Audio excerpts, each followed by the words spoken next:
The Denver Broncos have been dealt a massive blow with injuries ending two impact players' seasons for the rest of the year. What do the Broncos do with the left tackle position? How does it impact the offensive line? Not to mention, who steps up at cornerback with Ronald Darby's injury? We break that all down and we discuss that on today's brand new bonus episode, Locked on Broncos. You are Locked on Broncos, your daily Denver Broncos podcast. Part of the Locked on Podcast Network. Your team every day.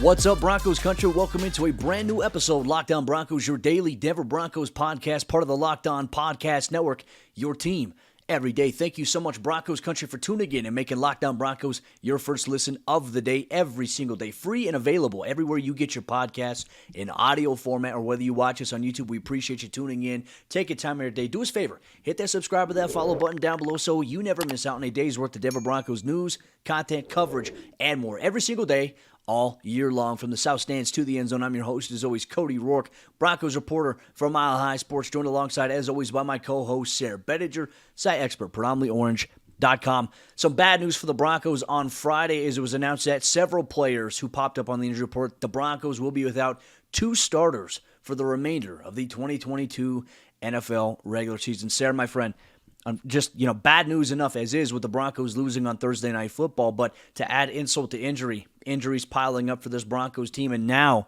two impact players at starting positions lost for the entire season, man. It's tough right now for Broncos country. It's brutal. It's brutal, Cody. Obviously, the two players that you're referencing, left tackle Garett Bolles, who broke his leg. We found that out after the game, but initially it was like, could it be 6 weeks or, longer potentially? Well, it's going to be longer. He's out for the year. And then Ronald Darby, Cody, who obviously went down with a knee injury against the Colts, he tore his ACL. And I think that the hope initially is that, man, some of these injuries might be, the Broncos might be relatively unscathed aside from the Garett Bolles injury, but that's obviously not the case. Ronald Darby having a great season for the Denver Broncos and really just forming an excellent duo out there with Pat Surtain, the second at the cornerback position. Now they'll be without those two guys for the rest of the season. Those are two premier positions and two players who are at worst above average at their position, Cody. So really tough for the Denver Broncos to get this news the day after just an awful injury that has kind of everybody in Broncos country reeling already. Oh, and not to mention, to make matters worse, you have a couple of other guys, starters, that are on the injury report as well. And Jewell left the action in the first half, really towards the end of the second quarter, with a knee sprain, as Broncos head coach Nathaniel Hackett calls it a week-to-week injury for him. Baron Browning left in the fourth quarter with a wrist injury and is called a wrist sprain and is considered day-to-day. So fairly good news on the Baron Browning side of things. I know we talked about a little bit in the post-game report that the belief is that he's going to be fine. And man, he's a special player to watch. He's a fun player to watch. We'll have an episode later on this week dedicated to really how the defense's performance is being overshadowed by the offensive struggles. We'll dive into that a little bit later. But, I mean, just two other guys like Jewell, unfortunately, once again, like the calf injury, held him out of action for the first couple of weeks of the season. Now he runs into a knee injury after playing really well. Like Jewell, in my opinion, Sayre, has been playing pretty dang good football. I don't know if you saw the clip, but he absolutely destroyed Quentin Nelson, leveled him, put him on his butt in a way where he set up the pressure to come through to get after Matt Ryan. I mean, the loss of him is going to be huge, but you know what, Sayre? I also find a little bit of relief in Alex Singleton, who came in the second half, and he was all over. Despite the fact that he only played the second half, he led the team in tackles with 9, Sayre. Singleton, once again, stepping up big for the Broncos. I felt like the penalty that was thrown on him was a little ticky-tack because it looked like initially when Damarri Mathis went to go make a play on the football, you could have made the argument that the ref could have considered the receiver untouched, and that's what Alex Singleton did, and I don't know, I felt like it was a little ticky-tack. So if Josey's going to miss any time, you've got 10 days to rest here, but you have confidence, and I think a little bit of relief that Alex Singleton can step up. But, I mean, really with Josey and with Baron, I mean, the Broncos lucky that they're not season-ending, and we'll see these guys again. Absolutely, and especially with Baron Browning. I mean, you mentioned in the post-game show, like, you don't want to necessarily just come out and say, man, he really looks like Von Miller out there, because that's a bit, over the top. But at the same time, I think, Cody, there was some statistics floating around about the number of pressures that he had throughout the game by comparison to other players in any given, first start or something like that. We'll have to look that up for that special episode, but his pressure rate was absolutely ridiculous, borderline historic, if I read some things correctly. But we'll get into Baron Browning. Obviously, right now we got to deal with the injury aftermath, and you're absolutely right about Alex Singleton, who came in. And I mean, I'll continue to eat crow all day long on Alex Singleton. Cody, I felt like that was an underwhelming signing at the time, especially at a position that was perceived as arguably one of the team's bigger offseason needs. And he's come in and he's surprised, frankly, everybody but the one person I should learn who was touting him all offseason, but the one person that came to bat for him, Harold. There we go. Kudos to Harold for, my gosh, just sticking with Singleton, man. And he has been really good, actually. So a great fit for the defense. Obviously, you don't want to have to be replacing Josey Jewell, but the fact that he's only week to week is obviously very welcome news at this point, and that Baron Browning is day to day. We're going to get to see him out there again in this interim time where Randy Gregory is obviously down with the knee injury, having that procedure, the scope. So, Cody, I think all things considered, it's devastation at two key positions, and then obviously, with Baron Browning, that's the one right now. Like, you get into losing enough games, you start to kind of think, okay, what can we watch for that's going to pertain to the Denver Broncos' future here? Baron Browning is a cornerstone piece of this team's future. You want to see him out there as much as possible. Thankfully, we're going to be able to do that. And to kind of go back to that point about the statistic about Baron Browning, get this. He had 10 total quarterback pressures on only 22 rushing opportunities. That is insane. I mean, even like this past week, Nick Bosa had 14.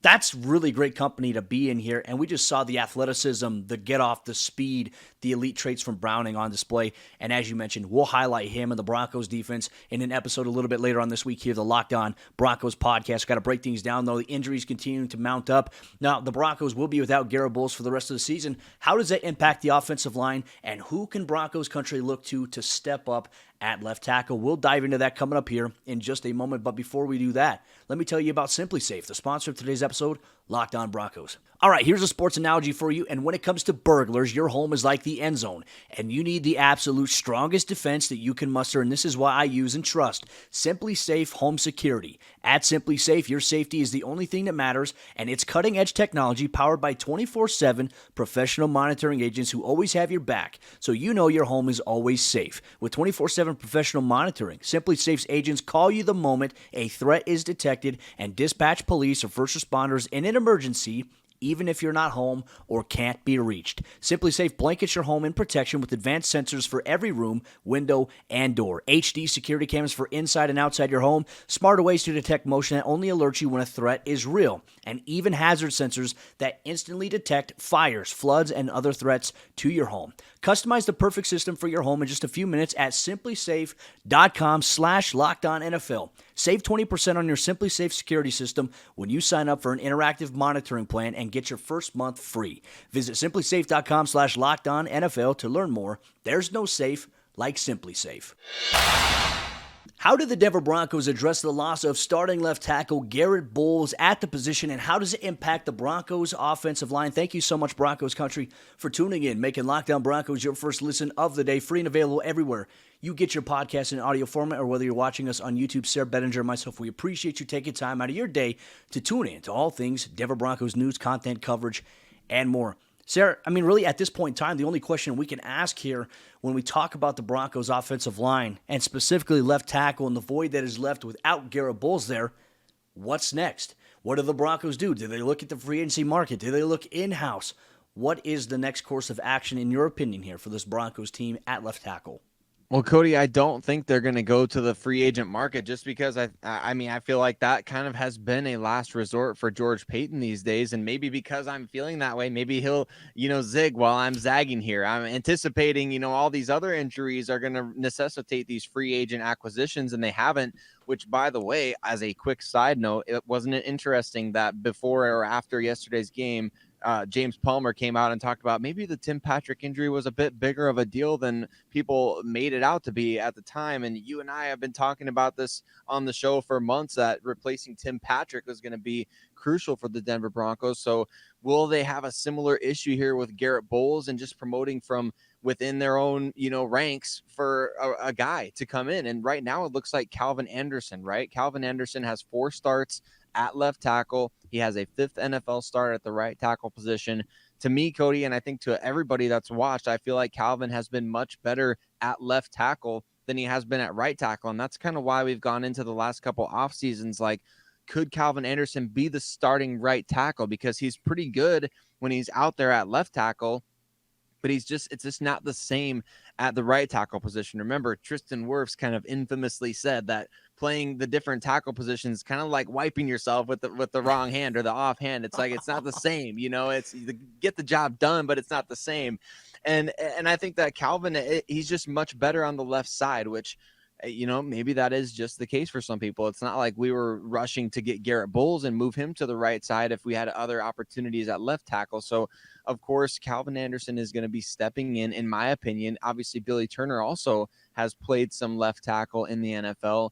But to me, Cody, the answer is clear. It's going to be Calvin Anderson out there. I don't see a free agent coming in. You can tell me if you disagree with me on that one, but I think definitely with, the fact the Broncos brought him back to be exactly this, the backup left tackle, Calvin Anderson is that guy, in my opinion. No, I agree with you completely, and I think you're spot on there. He has looked better as a left tackle, and for the people who think, oh yeah, he could just move from right tackle to left tackle, it's going to be easy. Try wiping with your other hand, your non-dominant hand, and see how it is. I mean, that's a great exercise that people can try at home. Anyways, outside of that, I do agree with you. I think that the Broncos' best course of action here, Sayre, some GMs, and I felt like maybe with John Elway this would have been the case. They get into desperation mode when times like these creep up, right? And you're like, you know what? We know George Payton wants more draft capital. He's got 5. I don't think he's going to part ways with capital. But I feel like if John Elway was still kind of running things, we may see John Elway maybe maneuver to trade for a tackle, which I don't think would be the best interest right now for this Broncos team. I think Calvin Anderson is perfectly capable of stepping in at that left tackle position. Is he going to play at the level that Garett Bolles has, to earn him that contract? I'm not sure. I mean, we don't know that yet. It's an unknown at this point in time. But we've been saying from the get-go, Calvin Anderson should have been playing anyways on the offensive line over Cam Fleming at the right tackle position. So you have Calvin Anderson here on the left tackle side. Part of me is wondering, Sayre, when Billy Turner comes back, what do you do? Especially like if Quinn Miners is unable to go still. Do you put a guy like Billy Turner at right guard, or do you put him at right tackle where Cam Fleming is still kind of going through his struggles? I mean, this move with Garett Bolles' injury, this impacts the entire offensive line, and other injuries have impacted it as well. I mean, in your opinion, could you project right now what your ideal offensive line would be from left tackle to right tackle? I think right now, Cody, with the situation the way it is for the Denver Broncos, ideally you would go Calvin Anderson at left tackle, then Dalton Reisner at left guard, and obviously you're not replacing Lloyd Cushenberry at the center position. And then at right guard, obviously you want Quinn Miners back in a best case scenario, right? To get him back healthy. I think that's kind of why maybe they've been keeping him back and kind of trying to protect, like they talk about with KJ Hamler. You got to sometimes protect the player from themselves. Maybe they're doing that with Quinn Miners behind the scenes or at practices just to kind of make sure he doesn't go out there and really re-aggravate that hamstring.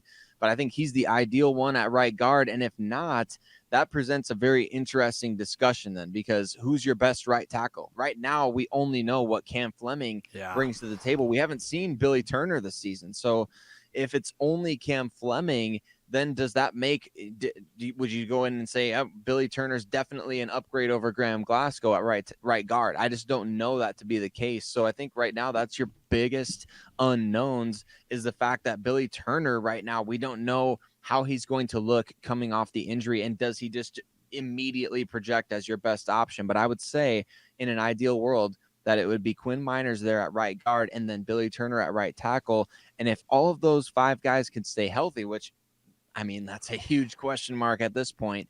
That, to me, Cody, is the best 5 going forward this season, because I think those are your 5 best pass protectors at those positions, with obviously the exception of Bolles, who's injured now. And I think you make a very good point here about Billy Turner. And this is the thing, I know Broncos country, because Nathaniel Hackett told us on Friday, he said that, Billy could have played. We just want to get him, we want to bring him to kind of where he's at. And to be honest with you, for a guy that hasn't taken any first-team reps or any reps at all so far, really in practice outside of being limited, I would not have felt comfortable throwing him in on Thursday Night Football against the Colts there, especially for his first game action of the season.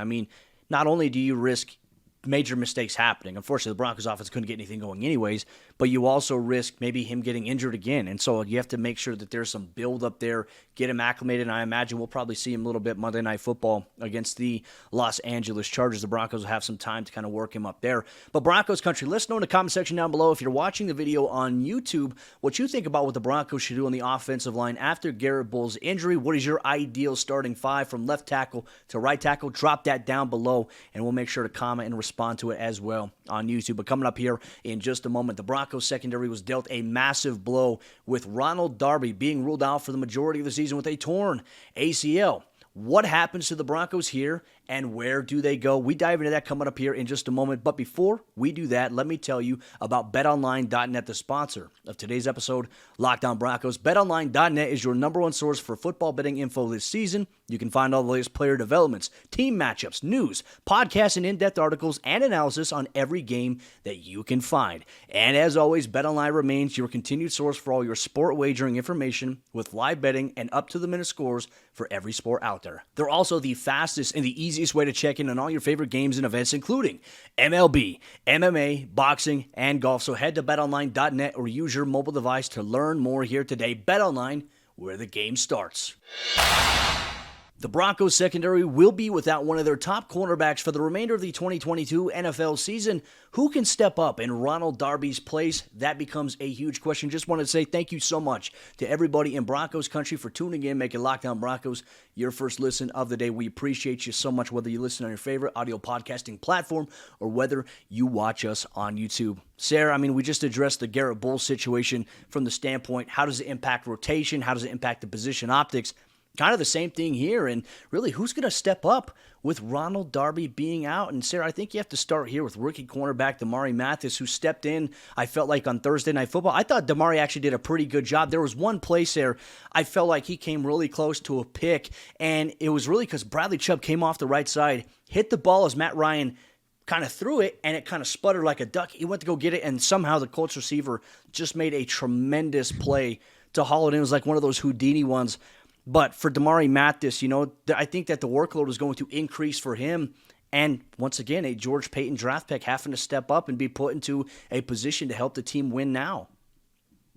Yeah, absolutely, Cody. That play that you just referenced, too, with Damarri Mathis and Alec Pierce, the rookie for the Indianapolis Colts, if that happened on anybody's Madden game, like an online matchup, that you would have immediately quit the game and been just like, all right, that's stupid. That's a glitch. I'm not playing this game anymore. That was dumb. I was sitting there screaming at the TV during that particular play, but you're absolutely right, and you make a great point just about the faith the Broncos have shown in Mathis early on, getting him those reps out there, getting him those opportunities, and obviously he's been able to be in some big situations already. Like K'Wan Williams went down with an injury. He's played inside. He's played outside now.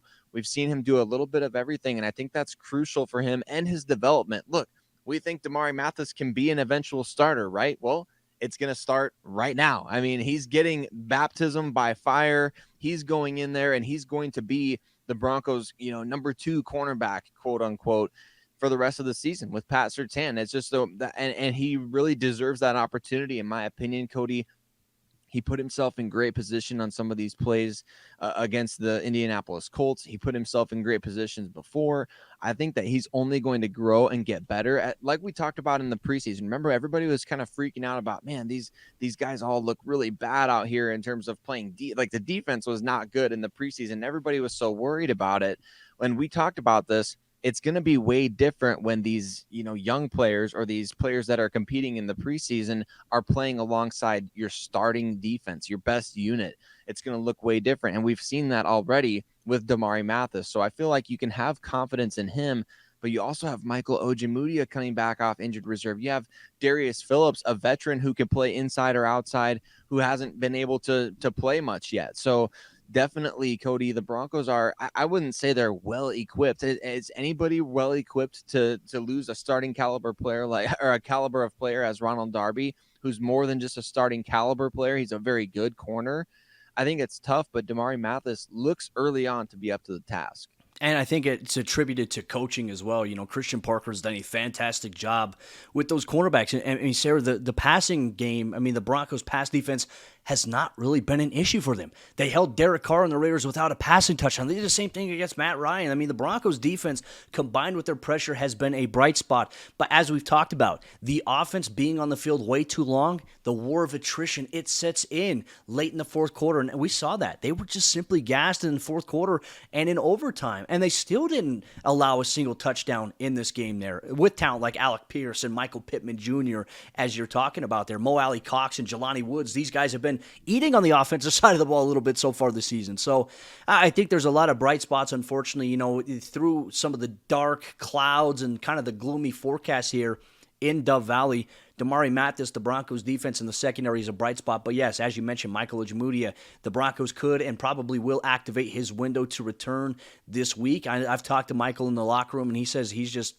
he's waiting to show people. He's waiting to get back on the field, and he's looking forward to getting back out there and trying to continue to improve and showcase that he can help this team, and I'm rooting for him. I'm absolutely hoping for him. And then Darius Phillips, as you mentioned, the veteran presence that they brought in.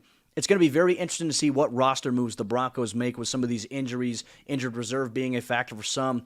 I mean, we didn't even see Kendall Hinton on Thursday night. He was inactive for the game. And so there's some questionable things that the Broncos have to do coming up, Sayre. And I think for George Paton, I do not envy him. This is a very, very tough spot to be in from a player personnel side of things and the choices that he and his staff have to make, not to mention in collaboration with the coaches. It's going to be a very interesting week, Broncos country.